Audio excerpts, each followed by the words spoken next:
இது வந்து நான் ஜஸ்ட் என்னுடைய பார்வையோட ஒரு 2 தகவல்கள் மட்டும் ஷேர் பண்ணிக்கலாம்னு பார்த்தேன். நீங்க எல்லாம் ரொம்ப சரியாவே பேசிட்டு இருந்தது போல, இது வந்து ஏற்கனவே பிரதமர் தன்னுடைய உரையிலேயே குறிப்பிட்டது போல, ஒவ்வொரு நாளைக்கும் ரூ. 4000 மாத்திக்கலாம் அன்னைக்கு. அது பிறகு ரூ. 4000 அதிகரிக்கப்பட்டது. சோ முதல் கேள்வி வந்து, நான் வந்து ஒரு நாளைக்கு மாத்த முடியுமா? ஒரு வாரத்துக்கு மாத்த முடியுமா? 2ஆவது நாள் திரும்ப மாத்த முடியுமாங்கிற கேள்வியே எழல. இது வந்து அதிகாரப்பூர்வமான தகவல்களின்படி, ஒரு நாளைக்கு ரூ. 4500 யூ கேன் எக்ஸ்சேஞ்ச் மாற்றிக் கொள்ளலாம்.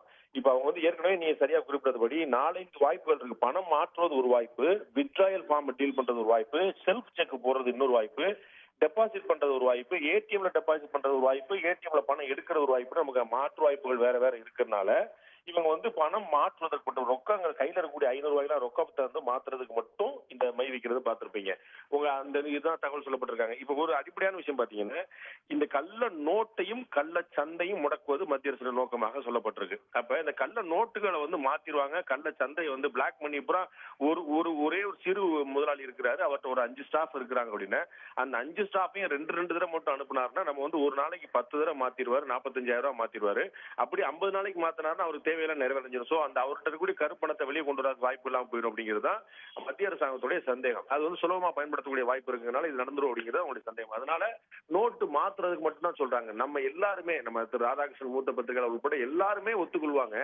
9ஆம் தேதி காலையில இருந்த நிலைமை இன்னைக்கு 16ஆம் தேதி காலையில இல்ல.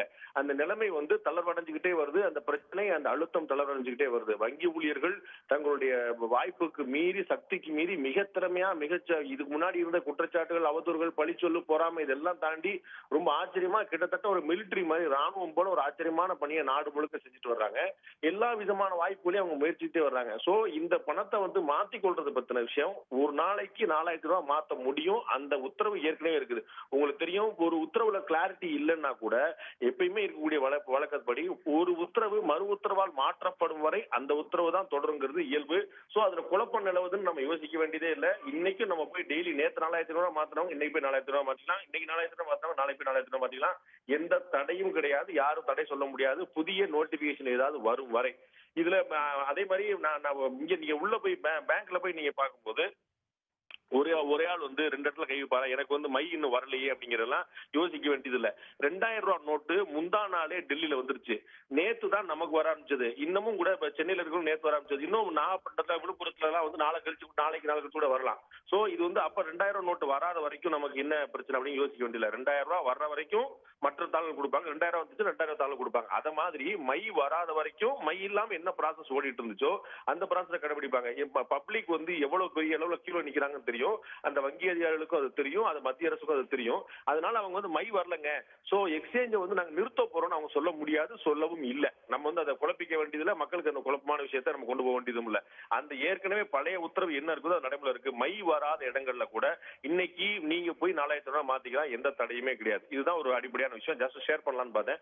புதிய உத்தரவுகள் வரும் வரை பழைய உத்தரவுகள் அப்படியே நீடிக்கும் தான் அவங்க சொல்லியிருக்காங்க.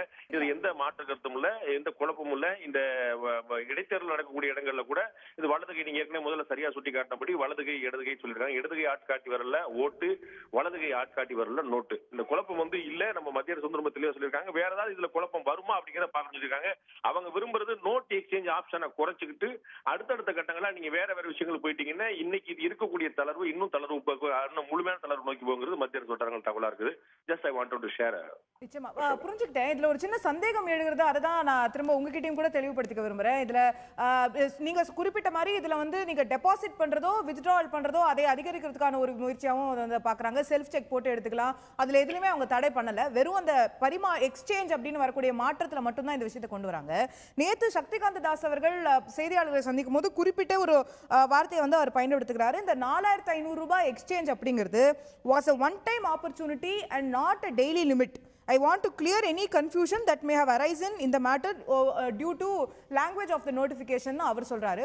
பட் பின்னர் ராதாகிருஷ்ணன் அவர்கள் குறிப்பிட்டது போல ஃபினான்ஸ் மினிஸ்ட்ரியிலிருந்து வரக்கூடிய நோட்டிபிகேஷன்ல அது வெறும் அந்த டெய்லி லிமிட்டுங்கிறது வந்து ஒரு அட்வைஸா தான் நாங்க கொடுக்குறோம் அப்படிங்கிற மாதிரியான ஒரு வார்த்தை வருது. அதனால ஒருவேளை இது ஒரு முறை மட்டும் தான் செய்யப்படுமா, இல்ல இப்போ மீண்டும் மீண்டும் தினமும் போய் செஞ்சுக்கலாம் அப்படின்னா அப்ப அந்த இங்க் வைக்கிறது எதுக்கு அப்படிங்கிற மாதிரியான சில சந்தேகங்கள் எழுது. வேற அதான் இன்னைக்கு நோட்டிபிகேஷன் ஒன்னு அமல்ல இருக்கிறது வந்து நான் ஏற்கனவே குறிப்பிட்டது போல பிரதமர் சொன்னதுலயும் இருக்கக்கூடிய நோட்டிபிகேஷனையும் அது வந்து நீங்க மாத்திக்கலாங்கிறது தான். நிச்சயமா நீங்க டெய்லி போய் நீங்க மாத்திக்கிறீங்க அப்படின்னா உங்களுக்கு வந்து குறைஞ்சபட்சம் நீங்க 2 மணி நேரம் கியூல நிக்கணும். 2 மணி நேரம் கியூல நின்று நான் பணத்தை மாத்திக்க முயற்சி பண்றேன்னா நீங்க 4500 ரூபாய் வேற காரணத்துக்காக மாத்த முயற்சிக்கிற சந்தேகம் அரசாங்கத்துக்கு இயல்பா எழக்கூடியதான் பார்வை.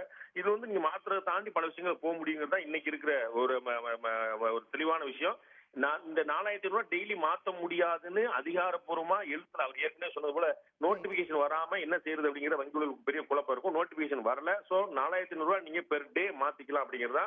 நீங்க எல்லா ஊடகங்களையும் செக் பண்ணலாம், அவங்களுடைய ஒரிஜினலா சோர்ஸா இருக்கக்கூடிய அந்த அவங்களுடைய நோட்டிபிகேஷன் செக் பண்ணலாம்.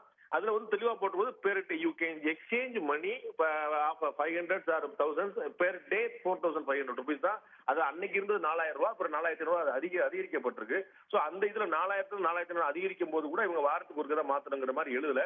இந்த அமௌண்ட் அவங்களுடைய நோக்கம் வந்து ஏற்கனவே ஆர்கே ரொம்ப அழகா சொன்னது போல இது வந்து திரும்ப வந்து பணம் மாற்றுறதுக்காக வந்து கியூல நிக்கிறத தவிர்க்க சொல்லி அட்வைஸ் பண்ணுங்க அப்படிங்கறதா இருக்கிறதே தவிர நோட்டிபிகேஷன்ல நீங்க 4000 ரூபாய் மாத்திக்கலாம். சோ நீங்க எமர்ஜென்சி கேசஸ்ல வந்து நீங்க அழகா புரிய வச்சு நீங்க மாத்திக்கலாம். அதுக்கு தடை கிடையாது இப்போ வரைக்கும்.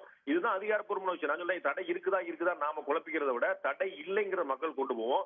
அவங்க வங்கிகள்கிட்ட சொல்லி அந்த பணத்தை வாங்கிட்டு முயற்சி ஒரு ஜெனியூனான கேஸுக்கு வந்து 4500 ரூபாய் நேற்று வாங்கினேன், இன்னைக்கு திரும்ப 4500 ரூபாய் தேவைப்படுது, நான் கையில விரல் வச்சிருக்கணும் வைக்கலையோ, நோட்டிபிகேஷன்ல இல்லங்கிறனால என்னால மீண்டும் ஒரு முறை 4000 ரூபாய் எக்ஸ்சேஞ்ச் பண்ணிக்கொள்ள முடியும் என்ற மக்களுடைய உரிமையை மக்கள் வந்து வங்கியில போய் நிலைநாட்டிக் கொள்ள முடியும். சோ அது குழப்பம் இருக்கா நம்ம சொல்ல முடியல. நோட்டிபிகேஷன் வராத வரைக்கும் நாம குழம்ப வேண்டியதில்லை, நாம குழப்பிக்க வேண்டியதில்லை.